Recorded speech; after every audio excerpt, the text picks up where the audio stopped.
What's going on, guys? Welcome back to the channel. I got a 2014 F250 with 140,000 miles on it, and the concern today is poor fuel economy. Come along with me as I talk about what I can do with the scan tool and monitor and see how much she's drinking and if it's acceptable. Come on, guys, let's go.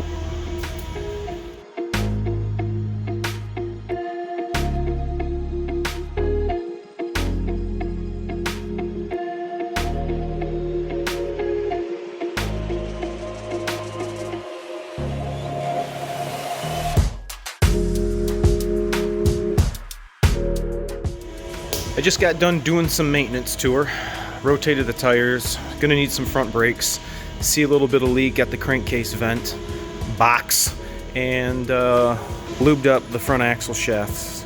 So don't forget to do that. That is something you always want to keep in your maintenance regimen. I got the computer all set up. It's a fairly decent looking truck. Looks like the guy's taking care of it. But like I said, we got 140,000 up on it. And I got the computer already pulled up. There is a section within IDS that is titled Fuel Economy Test. Now, I haven't done this in quite some time. It's been a while since I've done one on a 6.7, but when we go to it, it wants us to make sure the tires are properly inflated. I set the tires per the door placard, which is 65, which is not what the truck came in with. There are no DTCs. I got no drive problems, so I'm going to assume that fuel pressure is within spec. And we are going to select US miles a gallon, and I'm going to hit the tick mark. So one of the things, well, some of the things this is going to look at, RPM, vehicle speed, gallons that we used over the trip, our distance, and the time that's counting right now. So currently I had just turned on the OCR function for this customer because it was not, and I just feel that it's good information to have within your instrument cluster. So I'm going to drive, I'm going to get the fuel economy section pulled up, and we're running about 14.1, and in my opinion I feel that that's pretty much the range that I see these trucks come in, maybe 14 to 17 maybe, but there are so many things that factor a fuel economy, and I will go over that here a little later in the video. So I'm going to switch over to the GoPro, and we are going to go live and drive this 2012 6.7, and one of you is blowing me up right now. Alright, I'm outside, it's beautiful out, and I've restarted the test. We're at 10 seconds. So I'm just gonna drive normally. Like I said, we're got 14.1, and we're gonna see what the computer says as we drive. I guess this would be a good time to talk about what affects fuel economy. As you all remember, when we bought these trucks, what were the numbers that were on the window sticker? There were none. This vehicle line is not rated for fuel economy because there's so many different applications that the SUPERDUTYs function for: personal, work, fire truck, garbage truck, tow truck, and so you can't depict a certain amount of fuel economy range for that specific application. There's just too many variables that come into play. So typically when you have your personal truck, myself, I'm getting 17.8 in my 2020 6.7, and I got 5,600 and some miles on it. This is a 2012 with 140k on it and is getting 14.1. So I mean, are we far off? I mean, I'm sure the new ones are going to get a little better fuel economy, but I'm going to say, for one, the temperature changing is going to have a big role in that. Some of the other things that adversely affect is fuel quality. The ability for the fuel to completely burn and get our most bang for the buck is something that we try to maximize every fill up, every tank, but we don't know what kind of fuel we're getting. We just know that it is diesel fuel. Just as I explained to some of my other customers, when we buy regular unleaded, we have numbers at the pump, and it is displaying the octane number. By law, what is being dispensed is what you have to get. So when we have diesel vehicles, we have to, or into account rather, that some of the stations may not have the best quality diesel fuel, and our cetane rating is going to be crappy. So I always tell my customers to make sure they're running a good quality additive in their fuel tank at every tank full, because we need to take that variable out of not having good quality diesel fuel out of the mix. Currently right now I'm going almost 70 miles an hour, and you can see what the computer's saying we're getting. I'm just barely tipping on it. Barely tipping on it. Doesn't look like we're too far out of the realm of being normal, I guess, if you want to say. Currently right now it looks like we have a wind that's coming from the south, so we're not fighting a headwind. That's one of the things that can affect fuel economy. On and off the throttle is something that can affect fuel economy. We want to make sure we have a nice, constant, steady acceleration input. We don't want to be hot-shotting, you know, on and off the throttle. Our tire pressure, that was, you know, one of the things that was first implemented in my head when I first had, you know, vehicles coming in complaining about fuel economy. If any of the Ford technicians out there remember WDS, this is definitely a carryover from WDS, and tire pressure was the first thing that you go and, you know, verify, make sure that we don't have some wacko tire pressure. Also, another thing to talk about is carrying the loads. Per your door placard, now it states what your max cargo capacity with passengers and blah blah blah.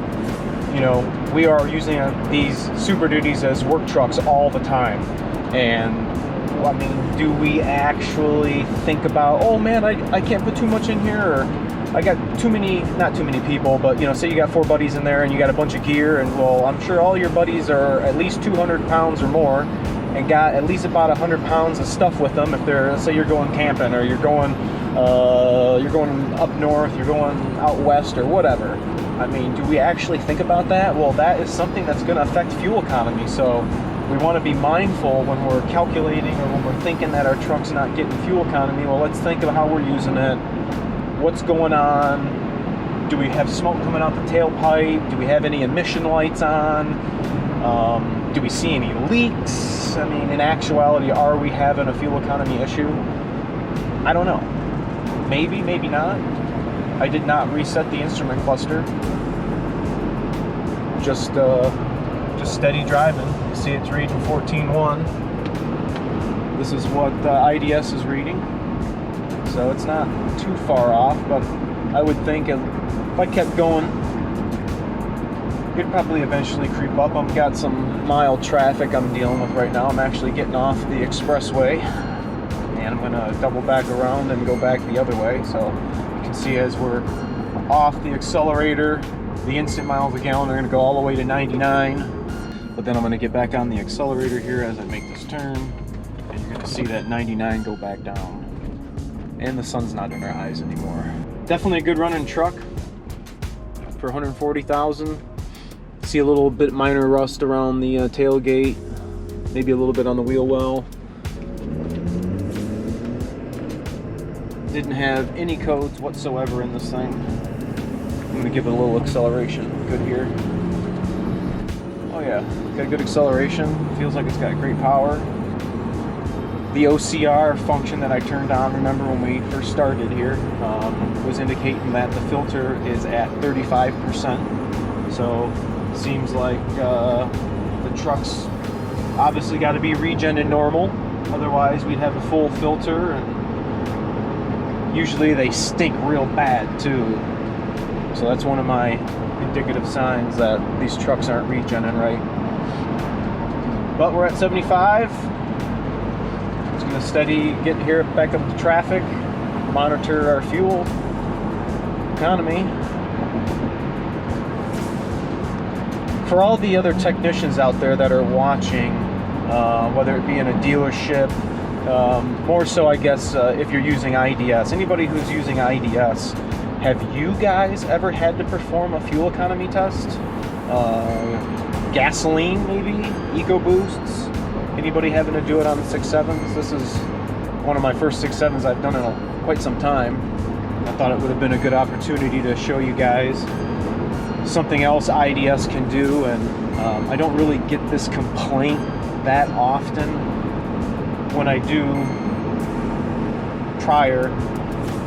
get this complaint, I'm always in a high volume workload and just need to get the job in and get it out, so I didn't really have time to film every one of those. But now I had a little downtime between another job waiting on some parts, and I'm like, oh, fuel economy video, that would be great. Show people out there that aren't using IDS, or who are using IDS. Maybe they didn't know that this feature was on here. Maybe people bringing their trucks to a dealership may not know what's actually going on when they're complaining about fuel economy. Like, what's the tech going to do? Take a fuel sample? Get out his beaker and Bunsen burner? Like, what's he doing? Well, this is actually a good tool to use. I'll try to find a link. It was quite some time ago. I don't know if you guys watch the Discovery Channel. I'm sure you guys do. There was a show called Mythbusters, and they actually did it, I want to say back in 03, maybe 04, a long time ago, with two identical expeditions. They did it with two identical expeditions, and they were on a track using IDS.